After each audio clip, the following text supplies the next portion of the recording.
Hello बच्चों, मैं अभिषेक Maurya, Dulari Devi Vidyavati inter college. आज हम लोग पढ़ेंगे क्लास 12 का फिजिक्स। 12th के फिजिक्स में आज हम लोग पढ़ेंगे विद्युत फ्लक्स। विद्युत फ्लक्स, इलेक्ट्रिक फ्लक्स। देखिए विद्युत फ्लक्स होता क्या है। विद्युत फ्लक्स लिखा गया है किसी सतह से गुजरने वाली कुल विद्युत क्षेत्र रेखाओं की संख्या को। किसी सतह से गुजरने वाली जितनी विद्युत बल रेखाएं होंगी उनकी संख्या को विद्युत फ्लक्स कहेंगे।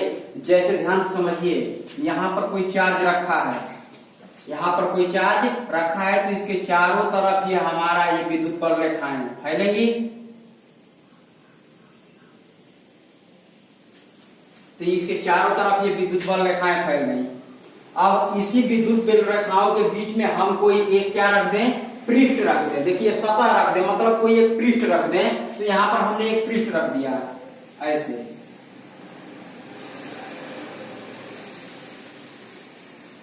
हमने एक पृष्ठ रख दिया, तो इस पृष्ठ से जितनी विद्युत बल रेखाएं गुजरेंगी, देखिए कितनी गुजर रही है, 1 2 3 4 5।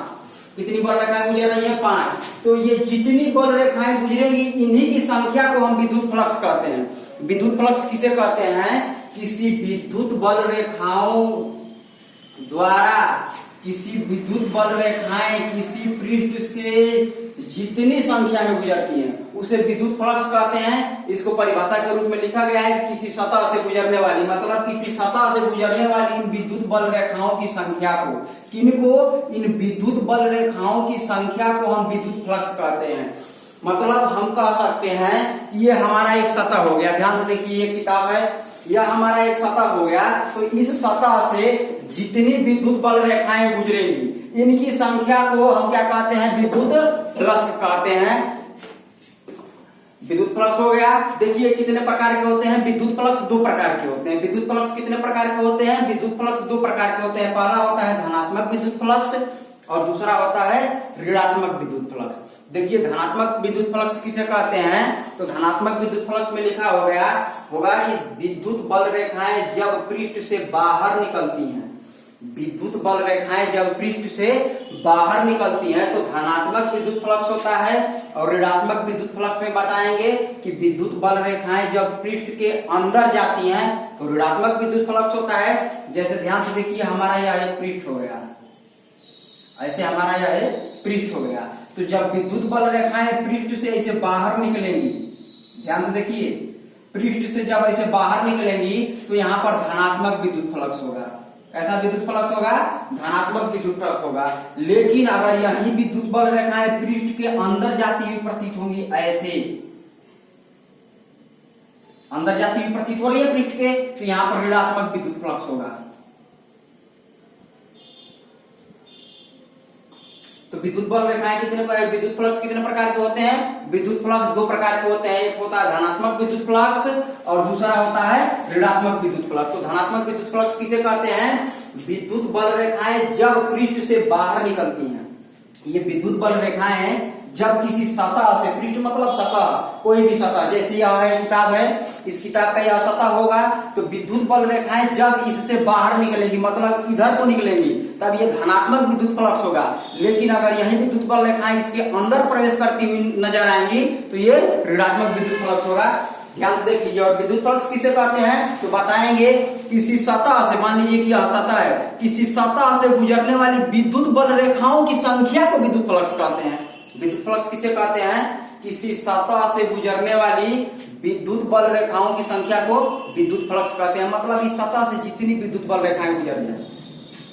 अब ध्यान से देखिए, ये विद्युत फ्लक्स कब मिनिमम होगा, कब मैक्सिमम होगा, कब नॉर्मल होगा। तो ध्यान से देखिए,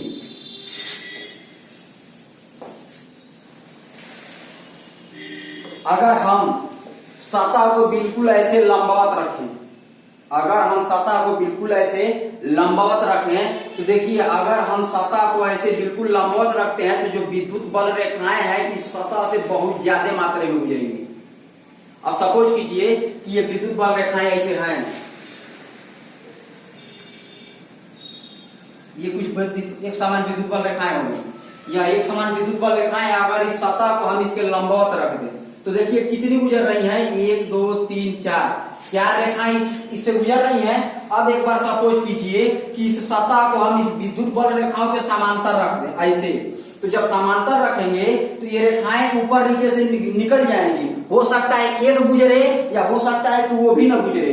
कहने का मतलब कि अगर हम किसी सतह को समांतर लंबवत रखते हैं, किसी के विद्युत बल रेखाओं के लंबवत रखते हैं, तो सब ज्यादातर मात्रा में ये संख्याएं गुजरती हैं, विद्युत बल रेखाएं गुजरती है ज्यादा संख्या में। तो उस समय जो हमारा विद्युत फ्लक्स होगा वो कैसा प्राप्त होगा?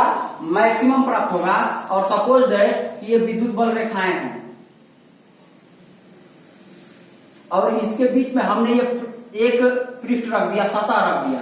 अब ये बताइए, ये सतह हो गया हमारा, ये बताइए कितनी रेखाएं गुजर रही हैं? एक भी नहीं। हो सकता है कि एक गुजर जाए, हो सकता है एक भी ना गुजरे। तो इस कंडीशन में जो हमारा विद्युत फ्लक्स प्राप्त होता है वो क्या प्राप्त होता है? मिनिमम प्राप्त होता है। तो इस कंडीशन में मिनिमम प्राप्त होगा और इस कंडीशन में मैक्सिमम प्राप्त होगा। तो अगर हमसे कोई पूछे कि विद्युत फ्लक्स मैक्सिमम कब प्राप्त होगा, तो हम बताएंगे यदि हम सतह को, जिस सतह से विद्युत बल रेखाएं टकराएंगी, यदि हम सतह को विद्युत बल रेखाओं के लंबवत रखते हैं। कैसा रखते हैं? विद्युत बल रेखाओं के लंबवत रखते हैं। यदि हम किसी सतह को विद्युत बल रेखाओं के लंबवत रखते हैं तो उस कंडीशन में जो हमारा विद्युत फ्लक्स होगा वो मैक्सिमम प्राप्त होगा। और यदि हम सतह को विद्युत फ्लक्स के समांतर रख देते हैं, मतलब जिस दिशा में विद्युत फ्लक्स जा रही है एकदम ठीक उसके समांतर हम सतह को रख दें, उस कंडीशन में जो हमारा विद्युत फ्लक्स प्राप्त होता है वो कैसा प्राप्त होता है? मिनिमम प्राप्त होता है। अब आगे ध्यान से देखिए, ये कंडीशन हो गया। यहां पर ध्यान से देखिए, विद्युत फ्लक्स को दर्शाते किससे हैं? देखिए छूट गया है। विद्युत फ्लक्स को दर्शाते हैं ई से, फाई से। विद्युत फ्लक्स को कैसे दर्शाते हैं? फाई से। अब देखिए चूंकि इलेक्ट्रिक है तो यहाँ ई लगा देते हैं, नहीं भी लगाएंगे तो गलती नहीं होगी, लेकिन ई लगा देते हैं। तो विद्युत फ्लक्स हो गया फाई ई, सफिक्स में ही रहेगा। अब ध्यान से देखिए, विद्युत फ्लक्स को दर्शाते ऐसे है। अब यहाँ पर देखिए, मतलब विद्युत फ्लक्स बराबर अगर हम लिखना चाहें तो फाई बराबर क्या लिख सकते हैं? ध्यान से देखिए, यह एक सतह हो गई, ये पृष्ठ हो गया ना सतह जिससे विद्युत बल रेखाएं टकराएंगी। ये क्या हो गई? विद्युत बल रेखाएं। तो ये विद्युत बल रेखाएं जिनको हम प्रदर्शित करते हैं ई से। ये अब देखिए, चूंकि अब इसके साथ इस सतह का क्षेत्रफल होगा ना, इस सतह का क्षेत्रफल होगा कि नहीं होगा, जिससे ये टकराएंगे, क्षेत्रफल पर ही तो टकरा रही है। तो ई इंटू सतह का क्षेत्रफल यस, ई इंटू सतह का क्षेत्रफल यस इंटू, अब ध्यान से देखिए, अब क्या लगेगा? मैंने बताया कि सपोज दैट कि कोई ऐसे रेखा जा रही है, अगर हम इस पे कोई तिरछा रख दें, क्या सतह,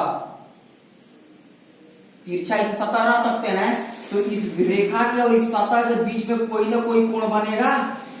तो मान लीजिए कि कोण बना थीटा, तो इस कोण थीटा को भी इसी पे गुणा कर देते हैं, यानी इंटू cos थीटा। तो विद्युत फ्लक्स बराबर होता है, विद्युत फ्लक्स फाई बराबर होता है E into yes into cos theta, E into yes into cos theta. अब देखिए यहां से हम बता सकते हैं कि कब मैक्सिमम होगा, क्यों मैक्सिमम होगा, क्यों मिनिमम होगा।